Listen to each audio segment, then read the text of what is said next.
ముఖ్యాంశాలు. చిత్తూరు జిల్లా ప్రజా ఫిర్యాదుల పరిష్కార కార్యక్రమం, ప్రజల సమస్యలకు పరిష్కార వేదిక. చిత్తూరు జిల్లా ఎస్పీవీఎన్ మణికంఠ చందేల ఆదేశాల మేరకు Chittoor sub division DSP Sainath ప్రజా ఫిర్యాదుల పరిష్కార కార్యక్రమానికి సోమవారం జిల్లా ఏఆర్ పోలీస్ కార్యాలయంలో నిర్వహించారు. ఈ కార్యక్రమంలో ప్రజల నుండి 37 ఫిర్యాదులు స్వీకరించారు. ప్రజల ఫిర్యాదుల పరిష్కారంలో అలసత్వం లేకుండా వాటిని సమర్థవంతంగా తీర్చాలంటూ డీఎస్పీ అధికారులను ఆదేశించారు. ఫిర్యాదుదారులు జిల్లా నలుమూలల నుంచి వచ్చిన డీఎస్పీ గారిని కలిసి తమ సమస్యలను విన్నవించారు.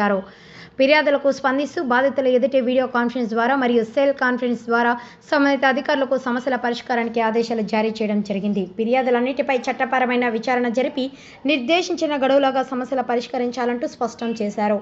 ఈ కార్యక్రమంలో మొత్తం 37 ఫిర్యాదులు అందాయి. వాటి వివరాలు